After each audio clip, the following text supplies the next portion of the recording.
Welcome to Damsels in Dialogue, a podcast dedicated to female protagonists in fiction, film, and the stage. Co-hosted by Katie Zutter and India Marie Paul. For our fourth season, we take a deep dive into the leading ladies of the Golden Age musicals and discuss just how well these Hollywood and Broadway characters have aged. This is the second of 2 episodes discussing Rodgers and Hammerstein's final collaboration, The Sound of Music.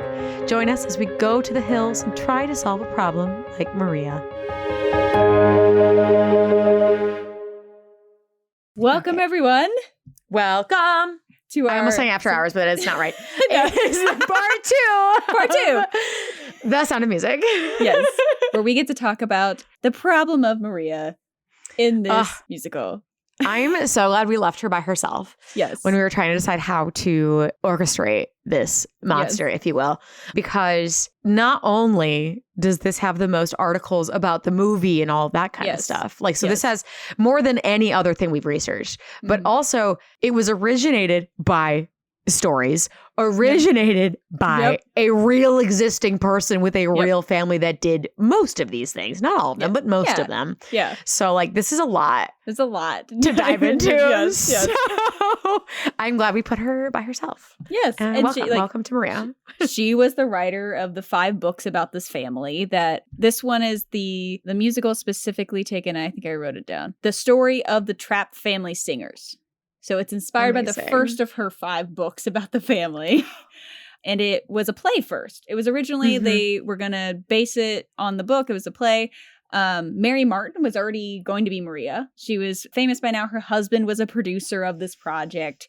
They hired their playwrights. And then they were going to use the original music from the Trapp family singers in the play. So it was going to be a play with music. Ooh, I did not catch that. That is really cool. So that's how it started. But then Mary Martin was like, she's already been Peter Pan by this point. So she's like a Broadway star. She's great. Right. She was like, I think we need some songs that are specifically for this play. Because they weren't quite vibing right. They just weren't like, the repertoire wasn't exactly what they wanted for like dramatic reasons in the Well, the play. And two, it's got to be totally different than what Broadway style music is. Exactly. Although I will say, to make one comment about this, for them to have an array of music that has already been made popular, even though it was not that long before, though, only a couple decades. No, yeah. Like, people would still recognize that potentially. And to choose no is very interesting to me, only because almost all of the musicals we have talked about thus far, almost all of the musicals, were like jukebox style. We've already made them. We put them together from popular singers So that's kind of funny that they actively chose to go against that like semi-norm of the Golden Age. Yeah, I thought it was cool that the fact that it was a play first. And I love that Mary Martin was like already in it. Like she was like, it's Oh my gosh, my voice just like stopped working. Been there, done that. Yes, like she's ready for it. To say. She was always Maria. That's the end of that story. She's always Maria. So they brought the librettist Howard Lindsay and Russell Crouse on. So they were going to use the real songs. And then Mary Martin's like, I think we need to bring on a couple like new ones. So she asked Richard Rodgers and Oscar Hammerstein II to write a song for her character. And then they were concerned that the original song wouldn't mix well with the folk music. So it was suggested that Rodgers and Hammerstein just write a whole new score. Do the whole thing. Just do the whole thing for us. A whole score. So they did. Already very accomplished human beings. Yes. So they this was their last musical together. Oscar Hammerstein had already been diagnosed with cancer when they begun working on the new musical. And actually the song Edelweiss was the last song that he wrote before he passed. That's so sad. And he saw I believe he saw the Broadway musical premiere because he died in 1960, but he never saw the movie. Okay. Yeah, he wouldn't have made it to the movie. Wow. So that's kind of the origin of the Broadway musical. There's not a lot of information about Mary Martin's control of it or not. Obviously, her opinion mattered because she was like, "Oh yeah, here's a song for me." Her husband was producing it. Like now it's a musical. Like right. But there isn't a whole bunch of information that I found. I don't know if you found anything about Mary Martin's version. Not really, because what I focused a little more on is Maria. Yes. And what her impact was on it. Yes, tell me. And it was interesting to me because I could find more of her involvement with the movie than I could with the musical. Same. Like a lot, like she's in the movie. I know, isn't that so cool? Like as a cameo, which is so cool. As they're singing I Have Confidence in Sunshine, I Have Confidence in Rain. Like that whole bit as she's running down to meet the Von Trapps, like she's there with one of the original kids and then one of her daughters with Captain Daddy Trapp. With Daddy Von Trapp. It's back. Live with it. So like I think that's really beautiful. But obviously they brought her in a lot more for that because even years after, Julie Andrews and her were friends and they came back a few times to do things. Yeah. So later they actually came on and they sang Edelweiss together. Aww. And then Maria taught Julie Andrews how to yodel. Yes, I did find like that's so cool. Years later. Yeah. So like clearly, at least from Julie's side, Julie. Oh, Julie Andrews. I love her so much, Julie guys. Andrews. I love her so much. Clearly she wanted to and enjoyed doing her character work for this because she has remained friends with Maria. I couldn't find anything to that extent for the musical. And granted, I feel like that is kind of a common trend. When we talk about Kiss Me Kate, and it was like I could find nothing about them talking to the there's not a whole bunch of interviews. Very currently active couple that the whole play was written about. Yes. Like, Yes. I feel like it seems like these producers like get an idea in their head and they just kind of like run with it. Yeah. And whoever's in the room gets a say. Yeah. Is what it seems like. There's not a whole bunch of like behind this unless someone wrote an autobiography about the process. Like there's just not right. It's just hard to find stuff. Yeah. Whereas the movie, even just like the 10 years later, I could find so much more. Yeah. About that, which was really cool, and I really love that they brought her because it's her story.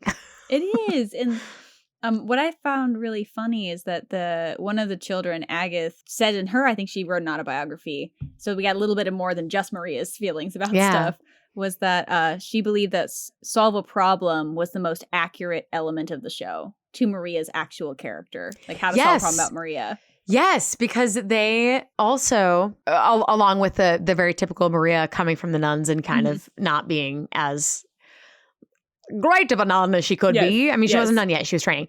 But like in real life, just touching on the real Maria, her childhood was stunted. So she did not know super well how to behave and how to be warm. Yeah, it's I think it's one of the children said this.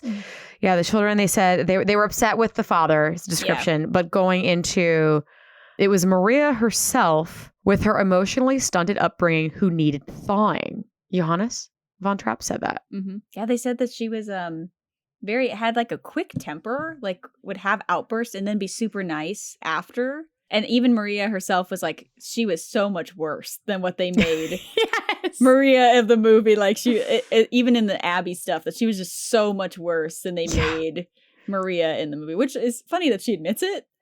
Oh yeah, she's very self-aware, and I love that for her. I love that for her, and I think that's why it was so successful too. Yeah, and why they felt that they were okay with changing some things and flipping things, because she is so like, yeah, that was me. Yep. Like calling herself out before anybody else does. Yeah, and I do understand how it would be really fun to see that version, like the true version of Maria. Yeah. I do understand making the story of the captain be, okay, oh, well, he has the whistle. Yes. He makes them wear sailor suits. Yes. Yeah. He has whistles for each one of them. Also true. Let's make them march in a line. He's a captain. That makes sense. And that's not actually what he did. So I understand. Like, I think it's fun. I don't mind if they flipped it to make him a little bit more, because I think it works with the character, especially since we're only getting, I know we keep saying it's a super long musical, but like in the scope of like the books that she's written about her life, this is so small. Yeah. And to be able to fit like a cohesive story into just that like 2.5 hours. I understand why. And it's very endearing to have this dad who's lost his wife and is so you get to see him change. Like I mean, it actually fits perfectly well into what we have discussed in the season about what was expected of a Golden Age musical, where you have two opposing forces that come together by the end. And that's, they made them on opposite sides. If we had a Maria with a higher temper and a captain with less of a temper, then what do we have to come together? You know what I mean? Like, it doesn't. Well, it'd be the same way. It's just. There's a shorter distance to go. Like, by putting her as super kind and him as super strict, you have a larger. But we're in a world in which women are supposed to be kind. So that's where we're living. Like, she has to be the soft, gentle, and he needs to be the stern man. Yes. In this era. And in this show. So, like, yeah, there are definitely differences, but I get it. Like, I agree with you. Like, I understand why they dramatize certain things. I mean, they moved it a decade after when it actually happened, so it was right on the cusp of the war. Which they still did flee. They still did do all those things, but it wasn't quite the Rolf dramatization that we get. Because once again, they're shoving a lot of stuff into 2.5 hours. Yes. Oh yeah. Like, I get it. Like, and it is based on, it's supposed to be an autobiography. It's a musical version. As we said in the last podcast, musical went really well, ran for 3 years, mixed reviews. There's a lot of complaints about it being the same as King and I. Yes. Which I'm like, actually kind of. Yeah. Although significantly more appropriate. For sure. That's why it's lasted longer than King and I think, and more popular. Yeah, The King and I has a lot of issues with it. But that's another thing we can talk about later. But yeah, that's a whole but despite that, it has like stunning music, which makes me devastated. Yeah. It's a formula though. You have the governess, you have a stern person versus someone who's trying to open mind. Like, you have a little bit of a rivalry with a potential wife, or like an actual wife. Like, there's a lot of people who are like, you've done this before. Right. Which is a little annoying, because at least Maria's story is real. Yeah, it's based like King it's and so I funny. Is not. The only thing that's real about that is governesses were in fact sent there. Yeah. Nothing else about that is real. They like, oh shit, we did this one already, but this one's real. Like, it's yeah. That was fictional, and it was so. Oh gosh. Well, and it was, in all honesty, I'm not a Rodgers and Hammerstein fan. I never have been. Yeah. I respect what they did for the musical history, and like, I have no problem with anyone else liking them, because I get it. Yeah. But what they lean into a lot of sentimentality, which is totally fine, and what people need sometimes. I get it. Which is why they ruled the Golden Age era. They did. They really did. And I think it is that, like, leaning into a little bit of that maybe my cynicism just comes out. It's just not for me. But Julie Andrews, even when she took on the role, like, her and Christopher Plummer and the screenwriter, like, worked to kind of strip away a little bit of that, like, sentimentality out of the movie, which is why I think the movie has actually gained more popularity, because there were, like, the characters were more than just kind of, like, she wasn't more than just sweet, you know, like, and I think the original comes off far more just, like, kind person. Like, it feels and Julie Andrews might have just, because she is good. Like, she's phenomenal. And that's another thing. I think that's similar. She has similar star power to, in a very different way, to Marilyn Monroe. Like, why Gentlemen for Blondes? I even said that to my husband, was like, oh, what were you filming like the last time? I'm like, oh, Gentlemen for Blondes. And he's like, oh, I don't know that. And then I sang Diamonds Are a Girl's Best Friend. He's like, oh, I know that. Yeah. Marilyn Monroe sings that. I'm like, yeah. Yes. She's in the movie. Yes. So you know what I mean? Like, I feel like Julie Andrews is part of the reason that movie has made it so far. And obviously the care that they took into that. You can tell the musical, still well done, still well written. I mean, it's pushing a lot of boundaries, especially, I mean, when you think about it, a lot of people going to the show saw World War II happen. Yep. Are still recovering from World War II. Yep. Like, that was ballsy. Fun night at the theater. Oh, wait, the Nazis are here. That is so ballsy to do that so quickly. Yeah. After, when people are still feeling the effects of the war, you know? Yeah. So I'm props to them for doing that. Yeah. But I feel like it has a little bit of that golden golden age stench of it being but it's still the fun night at the theater. Yes. Which, yeah, it does. When you take it away, it truly is a problem. Like Maria, you see her flaws as well. Yeah. You see, like, she's very well-meaning, but I love like all over the place. I love the song, How Do You Solve a Problem Like Maria? Because, like, who hasn't, like, when you have a troubled friend or, like, know someone who, like, doesn't quite have their life together, and oh my God, how relatable to have a group of people be like, what are we gonna do about this? Like, my mom walked down the aisle at her wedding to How to Solve a Problem. To How to Solve a Problem. It was the orchestral version, where you know how it plays later when they're like rushing to get married real quick. Yeah, it's that. It was either the processional or the recessional. She couldn't remember.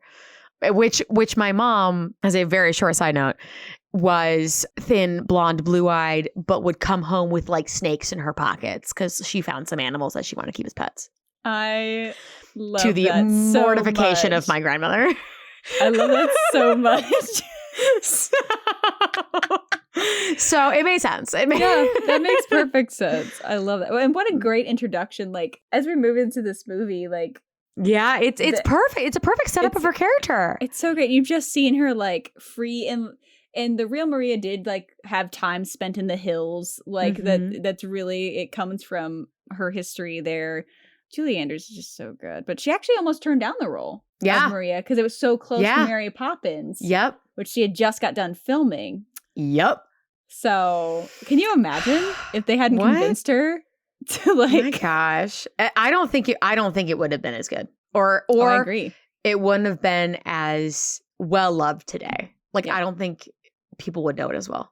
Because she's such an icon, and just her running down the streets when she gets this chance, and that's what's really sweet at the beginning of the movie, where clearly she's frustrating everyone, but it's still endearing. It's still endearing. Still loves her. They're still trying to figure it out. Yeah. They're all frustrated with her, but it's endearing. And her getting this opportunity with the the confidence song. Yeah, which is I love that one too. Yeah, really, really well. It's really, really well done. She does it super, super well. And you see the insecurities. Because at the beginning of the movie, I like that part of the movie a lot, because you get to see a little bit more. Because like you said, in the original musical, she's very fluffy and she doesn't have... I mean, like, there's a problem, but like, what is the problem really? Yeah. But here, even her second guessing herself and questioning herself and like, am I good enough to do this? Maybe not. Maybe I should go back. It's great. No, I got this. Yeah. Like, she goes through so many emotions during that song to get there. And I love that, because now you've had people talk about her, and then you have her talking about herself, and you know who she is. You know who she is exactly. Yep. This young, well-meaning, can't figure out where she's going in life, but thinks she knows where she's going. It's young woman.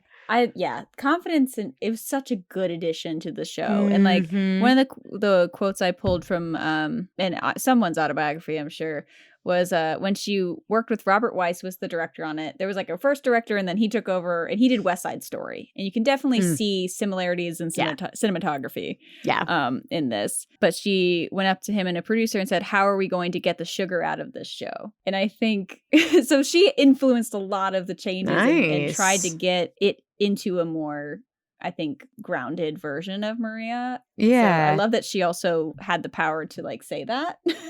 Right. By this point too. And at that point, because that's Julie Andrews, right? Like at that point, she'd been My Fair Lady. I mean, like, Walt Disney was like, "I'll wait for you to do." Are you kidding? That's like the ultimate trump card. I can say whatever I want. Walt Disney postponed a movie that became a cult classic immediately, and was going to postpone it again if she had gotten Eliza Doolittle.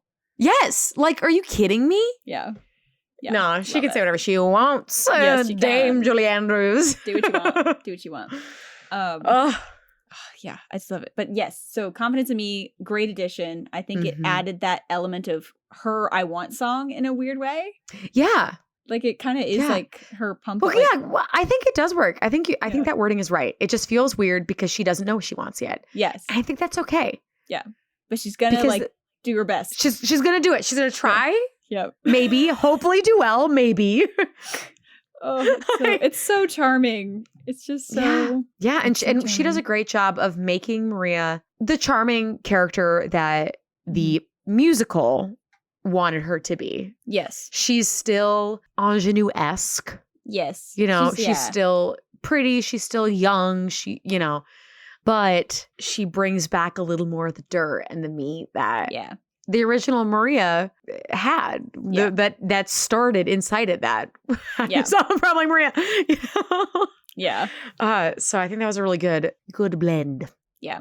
I agree. I have a fun fact about the iconic pixie cut. Ooh, tell me all about it. She looks so good in that. I'm so jealous. So good. And it's iconic. Like the trademark. And it became her trademark look. That short hair. Yes. So she was, Dame Julie Andrews was set to film The Sound of Music with her hair was kind of longish and was like a natural brown. And they attempted to give her golden highlights and it left her with like a bright orange mop. And as damage control, it resulted in the strawberry blondie pixie cut that she sports in the film and then becomes her trademark look. I love it.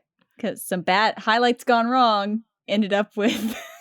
I love it though, because it works so well for her character. And it's so funny because like you see, there's multiple times in the movie where her hair gets like messed up. Yep. And it's so easy for her to push it back. Like it felt like a conscious choice of, I don't care about spending my mornings doing my hair up real pretty. Yeah. When it could just be like this and I can just brush it with my hand. It's fine. Felt very like, I'm not material because Maria isn't. Like she, not at all. The only dress she has is the one that came in that someone didn't want anymore. Right. It's very, she's very relaxed in a great way about that. Something that they did switch that isn't in the musical or the movie. Mm-hmm. Maria did not bring music back to the family. Not that she didn't like music. That was not ever a question. But it was still a thing that the parents taught the kids music. They learned instruments, all of that. But who brought music back to them was Father Franz Wassner, who recognized their musical talent after hearing them sing. Mm-hmm. He became the family's music director. That's right. Yes. Actually, and he is the one who made them the Von Trapp family singers. And this was during the Great Depression. In the 30s. Is when he did that and that caused them to be that and go around their way. So that's kind of cool that he did that, but he was cut from the movies. Understand why they gave it to Maria. I think Maria was a good choice to give it to because it does that romantic, like brings them together. Music becomes the metaphor of like coming in and bringing life back. Like right. So I don't mind that change at all, but want to give Father Franz Wassner that that respect owed. Well but done. that was kind of, I was surprised about that, but not in a bad way. And I don't mind that a woman was given that job. Yeah, so, like it makes sense. Like adding a whole other character into the middle, like it meant like there's already so many plots happening, so many plots and so many characters. Like I do appreciate that they name all of the sisters. Appreciate that they all have names. That's great. All the boys have names. Everybody has names. They all have personalities. Yeah, I do appreciate that. Was also very like towards the end of the Golden Age, like the rise of the ensemble. Yeah, having names and being important, and it carries on into like the 60s. I think is. Starting which I love that concept. Yeah, I think it's great. Also, Maria was the original Maria was only sent to come educate the one sickly child. Yes. of the family, not all of them. But once again, I get it. Yeah. It's much more dramatic if it's not, the oldest one can't go, or the second oldest one can't go to school because she's ill. Yeah. It's they're driving away the governesses to get dad to come home. That's way more dramatic and romantic. Yeah, it's way more like, and then they're all a team, you know, like against her, and then they get to love her. Like it makes sense. I get it. Totally I think it's kind of fun for Maria's story in the musical, and then thus in the movie as well, that she grows to love the kids almost in the way of a child. Like she connects with them first. Yes. Playing. Yes. Like it's not like, let's talk about your mom, or let's, she doesn't like, Liesl arguably would be the easiest one for her to try to reach out to first because she's only a couple years younger than her. But instead her first choice is like, what if we went out and played? And they're like, what's our play? She's like, you don't even have play clothes. I will make them for you. We're going to have so much time. Guess what dirt is? I can't wait to show you. Yes. Like, like she relates to them in the childhood she almost didn't get. Yeah. And I think that's something that surprises her a little bit. Yeah. Because I don't know if that was the intention of her to go there and like become a child again. Yeah. As opposed to becoming there and like, I'm going to be a good teacher. Like she connects them and she wins quite a few of them over with that first display. She really does. Yeah. I like that it's not also, all of them, but not all at once. I like the growth. No. I think that's really nice with her. And that actually was really historically accurate. And even more so, she fell in love with the children first and came back and wanted to stay with them. And like she's made comments in different writings and stuff about how like she eventually fell in love with Captain Von Trapp, but like that she really fell in love with the kids first. Yeah. So like all the romantic tension that she kind of has, like the dance and the outside the party and stuff, wasn't really what was happening. Right. That's the romantic drama. Or it was happening over like decade, I don't know what the years that were like actually supposed to be happening during this time. Exactly. So it wasn't crazy romantic things like that was happening. It was she was falling in love with the children, and I think he was falling for her before she ever fell for him. Rather than it happening mutually like it does in the musical. So which I get, like it's way more fun to have that like moment where she's blushing and dancing with, and it's also kind of fun that they both don't realize it. That is sweet. Like you still get that kind of aspect of the original, of that they don't quite. They're both Von Trapp in his own way, but they're both so focused on the family aspect, the kids aspect. Yeah. That when they are pushed together and they're like, oh. Wait, what? Yeah. It's kind of funny. But I can see that too, of how that much slower happened in real life. Yes. And you love seeing her win the kids over. Yes. You love seeing that every little bit of them slowly getting to her side. And last but not least, Liesel, coming over and them performing music together and getting into it is, I don't know. I feel at least, my opinions, I appreciated that more and felt that more than her getting with him. Yeah. Still great. Glad that they made that romantic. Glad that it was very consensual, because it could be weird. They are very different ages. They're very 25 years different. Yes. Like that is huge. So I do appreciate that it is super, super mutual. Like Liesel and Rolf kiss way before they ever do. So it's very mutual. It's very consensual. Yeah. But I don't know. It's much more satisfying to see her win over the kids. It is. And that's like, I like the focus. I honestly wish it was even more focused on that. I don't know. It just, that, it does feel a little icky with him being so much older. And I think they play it decently where you don't feel the age gap as much. Maybe he just looks a lot younger for like, he looks good for like a 50-year-old. I think what helps it is that she's not a child. Like she's in her 20s. Yes. That's what makes it not like icky. If that makes sense. It's nothing ever, at least in our term of the word, like nothing illegal happened. Nothing illegal happened. And like, it's still weird for like the guy to fall in love with the governess. Like that's the bit, the nanny situation, but like, it's what happened. So I can't that's be a like really popular trope. Yeah. I can't be like, man, like, you're just using tropes. It's like, oh, but it happened. Like no, but it was real. It was real and it did happen. Yeah. So like, I can't be mad at it. Like they were just following what was going on. I will say one of my favorite Maria moments in the beginning is one of the only times you get to see her be really like, not like sweetly subtextual. Is the guilt trip that she gives them at the table for that frog. Oh my gosh. Oh my goodness. That is like one of the only times that you see her be dripping with like, it was so nice of you to welcome me. Like that guilt trip was so well done. And she doesn't really do that again. Like she's not someone who guilt trips them. No. But like that moment is it's beautiful. Crying. In the middle of dinner. Well, I think too, like they're expecting another old lady who's gonna jump and be scared of this frog. Yep. Not some 20-year-old who's like, she probably put one of those in Mother Abbess's bed when she was a kid. And didn't tell their dad on them, didn't yell at them, just guilted them so hard. Much like when Liesel comes in, does she tell dad? No. Nope. I think she actively makes a point to say that she won't tell him. Yep. And doesn't question her at all. Yep. Like they do have a little conversation later, but like in the moment, it's like, nah, get in here. Yeah. Put on my bathrobe. That's so Don't be wet. Yeah, she's their friend first. And it's set up where like she's against him because the whistle thing freaks her out. And she's like horrified by like what's going on. So, like the crazy structure and the lack of, it's like the lack of love. Like she's very concerned. She's like, you don't hug your kids. You know? Yes, like, exactly. Like that kind of thing she was super worried about. Yeah. Which, yeah, like I get it. I'm assuming she's going off of what she would want.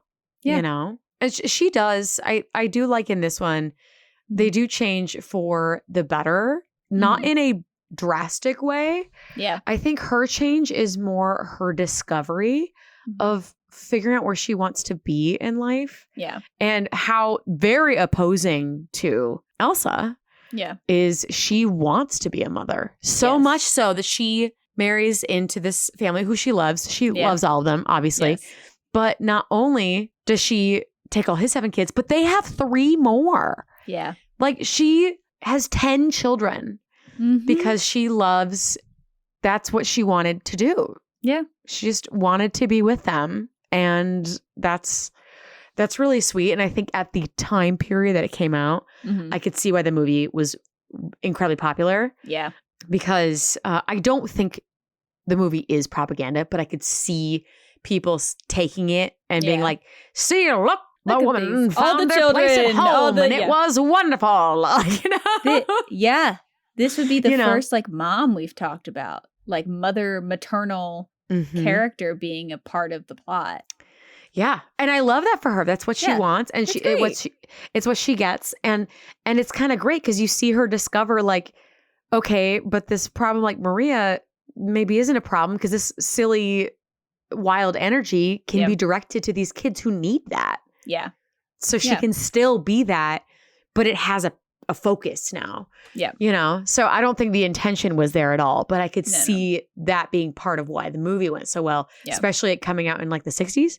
Yes. Right? When that kind of like, we're going to stay at home and be a housewife, right? Yep. So I could see maybe the media enjoying that a lot, but I don't think that was the intention at all. Yeah. I think it's just a woman finding her joy in having a family, and that is really wholesome and really sweet. Yeah. And that's nice to tell those stories too. Like, I think that's great. And it's needed. They're women that need to be represented. 100%. And like, we don't get to talk about many mothers and children. Like, it's a lot to put children in a show.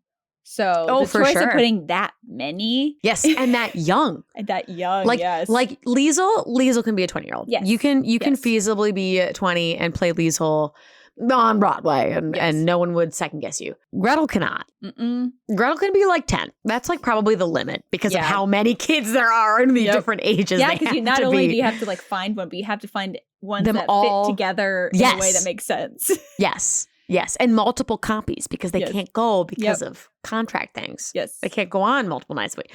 It's just a wild time. So for them to commit to that and give them all, I mean, they all have lines. Yeah. They got scenes. They all have lines. They all have moments. They all, it's not just like, I don't know. We have that whole song. Yep. And they have multiple songs they sing together, but they have a song with solos. Yeah. And the kids sang for themselves. People, like, there's been rumors about like that. Like the kids actually did sing for themselves in the movie. Yeah. There's Captain Daddy Von Trapp dubbed. Yo, for sure. For sure he's dubbed. Mother Abbess, I believe, is dubbed as well. Yeah, they ended up dubbing. I think they tried to let her sing it, and then they ended up dubbing it because Climb Every Mountain was just too hard. Climb Every Mountain, I feel like it's tricky because it's kind of that, it's very golden age. This is sound weird. It's very golden age in that it verges on operatic. Like when I tell you that Cole Porter is the odd man out in the golden age, that is not an exaggeration. Like his music was very different compared to what most golden age musicals were. Yeah. Like Climb Every Mountain can be done very musical theater-y, but it's just not going to hit the same as like a classically trained opera singer. That's going to hit way better and it's going to be more powerful. Agreed. So I'm unsurprised by that. She tried. It was too much. Great dubbing. So we still have dubbing going on. I will say, this is my random Marnie Nixon, who we have talked about multiple times. She back, and she has a face. An icon. She is in this movie. She is Sister Sophia. She is Sister Sophia. Big screen. Big screen, babe. She finally gets to have a face and be in the movie and doesn't dub for anyone. She gets to be in it and do it. Yeah. We love that for her. Yeah. And they actually were worried. This is a Julie Andrews tie-in. So the producers were a little worried about Andrews' reaction to Nixon being on set because she dubbed for Audrey Hepburn's vocals in My Fair Lady, in which people like to make that whole drama about Julie Andrews not being in My Fair Lady. But no, Julie Andrews a saint. Yeah. When she first saw her, she went, "Marnie, I'm a fan of yours," and went up to her and are you worried about She's Julie a queen. Andrews? Are you kidding? Julie Andrews? Yeah. The unproblematic queen? Yeah. Are you kidding me? Absolutely not. We love her. We love her so much. Yeah. But Maria. Sorry, side tangent. Oh yeah, no, we're fine. Sorry, we just love her so much. Yeah. No, but I think that I don't know. She's such a part of what the Maria that everybody knows, how sweet and caring she is, really fed into that, and her youthful energy. I understand why the same person who played Peter Pan also was cast as Maria in the original Broadway show. It makes perfect sense. It does. You have to have that energy. You have to be able to run around. You have to be able to do all of that. Yeah. And then look good enough in a dress for someone to be like, maybe. Yeah. So, like an infectious energy that you can't help but walk behind her in a line and sing Do Re Mi or something, Right. It's just it's really fun. Yeah. I think she's a very endearing character and very relatable. And I think one of the reasons that her and Liesl had such conflict, and it took her the longest to get Liesl over. Yeah. And we talked about why on Liesl's side, but on her side, they're in the same boat, but different ages. Yeah. Maria's on the cusp of getting out of the real world to figure out what she wants to do. Yeah. Like be a nun. She's here doing this governance job. What is she doing? Yeah. And Liesl, am I a child? Am I adult? It's those are two precipices that these women are on. Yeah. And it's hard to be able to see the other person when you're standing on the edge of the cliff too, you know? And one of the things I think is really relatable about Maria too is that she wants so badly, she thinks she wants to be a nun. Yes. In it. And she thinks that anything outside of what her original plan was makes her bad, makes her not correct. And when Mother Abbess leads her to understand that it's okay if this is not what your calling is, and for her dream to change, is hard for people to do. If she's worked very hard to be something she believes she should be, and then gets hit in the face with maybe I'm changing my entire life's view.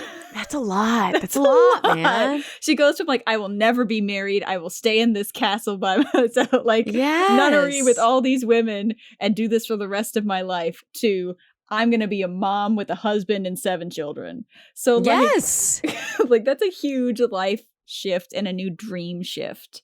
Yeah. That I think is in a great way. You love that for her too. Yeah. In a different way from...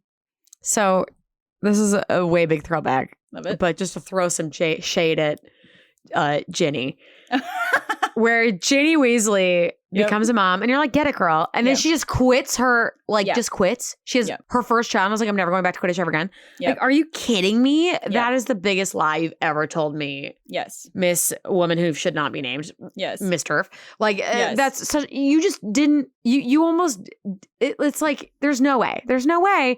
I don't even like that you have kids. That's frustrating. Yeah. I should like that you have kids. I should enjoy that you are working mom. That's something that Harry would want and that you would want. That's so frustrating that this is making me not like that.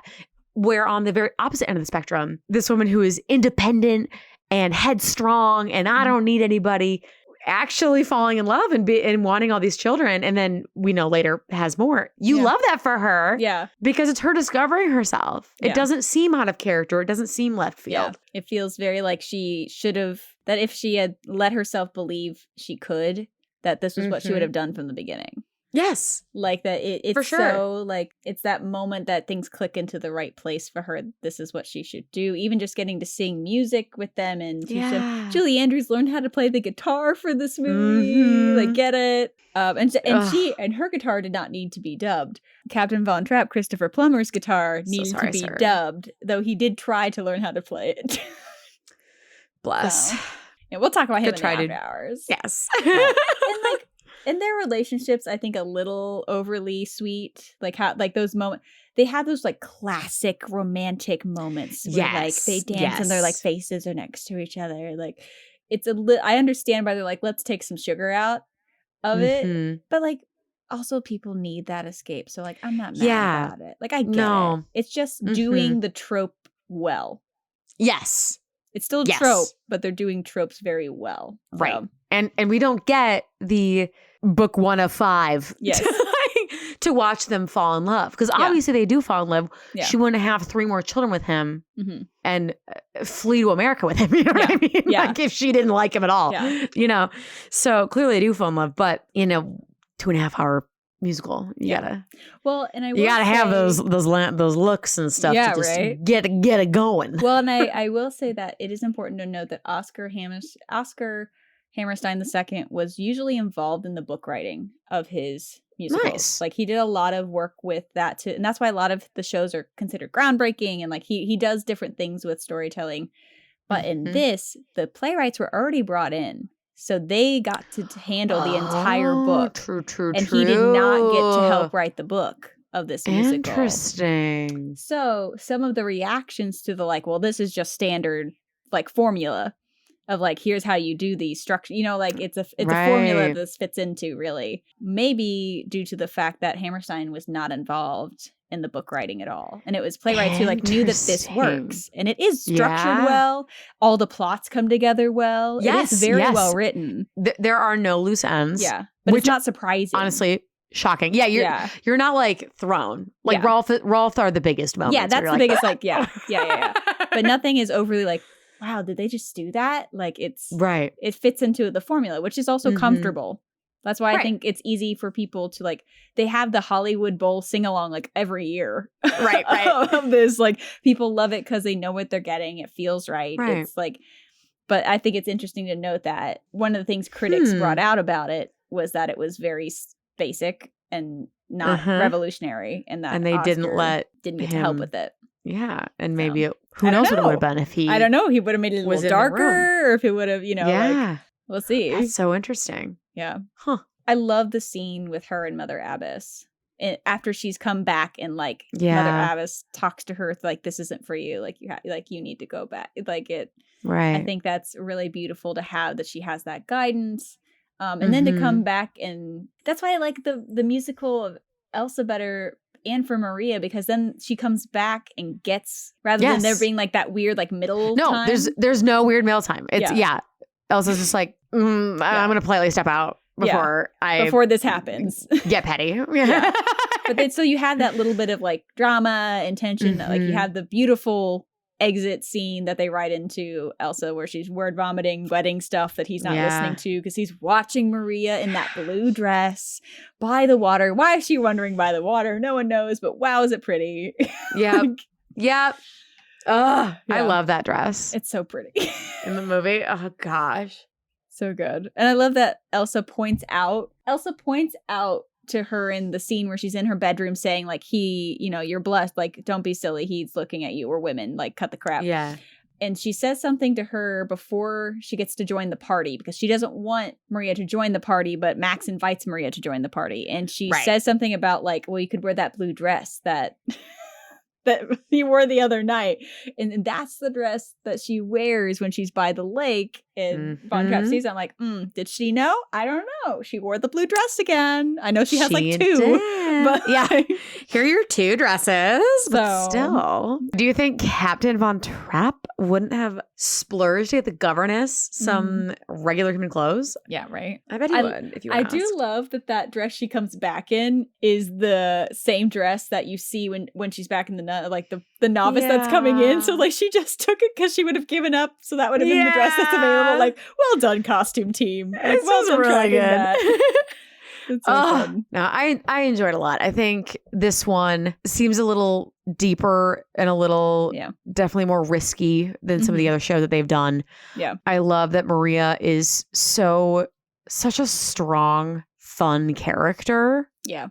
And very different than people we've talked about in the past. In this series, at least, this season 4. Yeah, I'm trying to think through like all the ones we've talked about so far. She's probably the kindest character that we've talked about. Like, people are nice. Outside of White Christmas.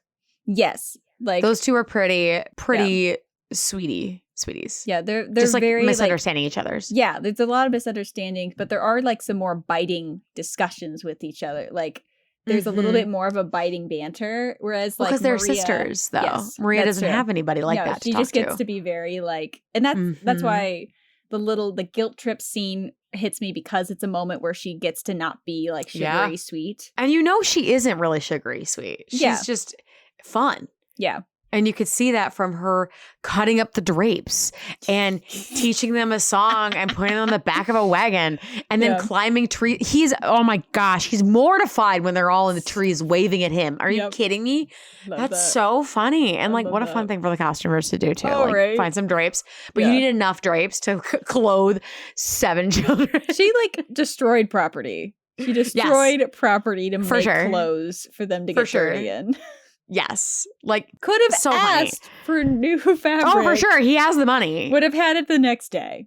Yeah. No. Too funny. It's just, I don't know. I think she's really sweet. I think she has a lot of depth to her, and I really enjoy her as a character. And you can tell that this is definitely on the way out of the golden age. Yes, you can. But I think that was kind of cool that we picked one that was on that border. Yeah, it's nice to see. To kind of compare. Yeah, because we have a lot in the beginning too. So like, it's a nice way to like look at the end result of the golden age and how we've grown and how we haven't. Yes. Yes. That too. I think it's really fun. I do have one final fun fact. Ooh. It involves Queen Dame Julie Andrews. Amazing. I have a fun fact as well. Okay. Do you want to end with yours or with mine? Mine has nothing to do with the movie, but it kind of has something to do with the movie. Mine is just like a goofy thing about filming. So like, I'm happy to go first. Here, let's you finish yours and I'll tell you. It's a goofy little thing about filming. So Dame Julie Andrews couldn't stop laughing due to a powerful overhead carbon arc called a carbon arc Klieg light that, in her words, was making a raspberry sound every time she leaned in to kiss Plumber. That's so funny. So after, and then you get the giggles on set, and then you just can't stop. After more than 20 takes, the scene was altered to silhouette the two of them to hide Andrew's giggles. Oh my gosh. They had to change the lighting because she was laughing. So funny.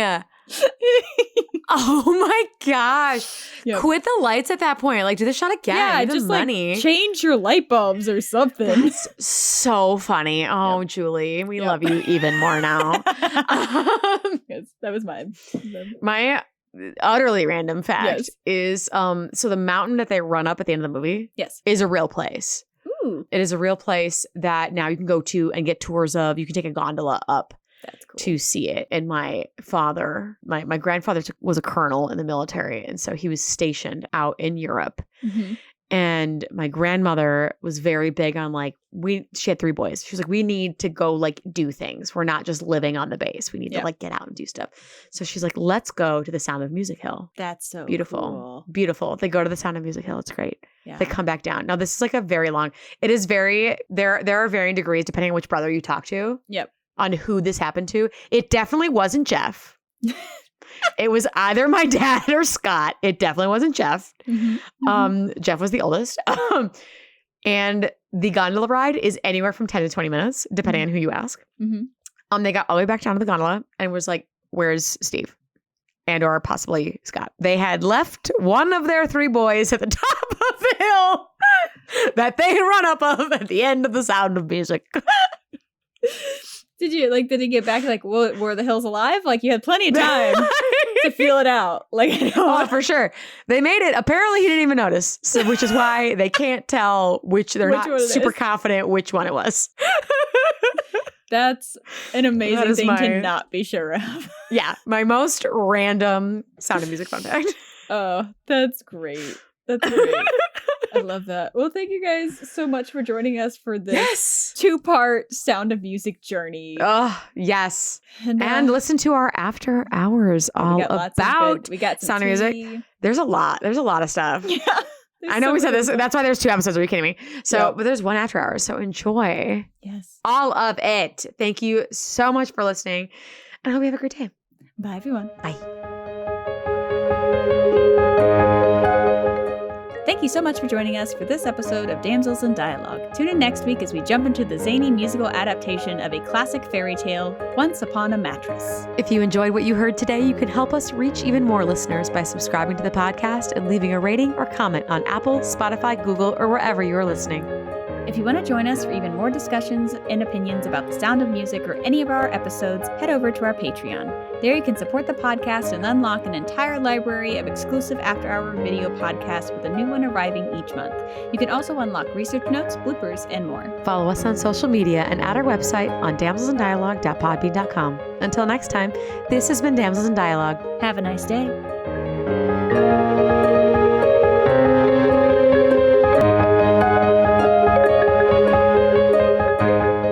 This podcast episode is sponsored by Royal Princess Parties LLC and is produced by Hello Out There Audio, part of Hello Out There Productions.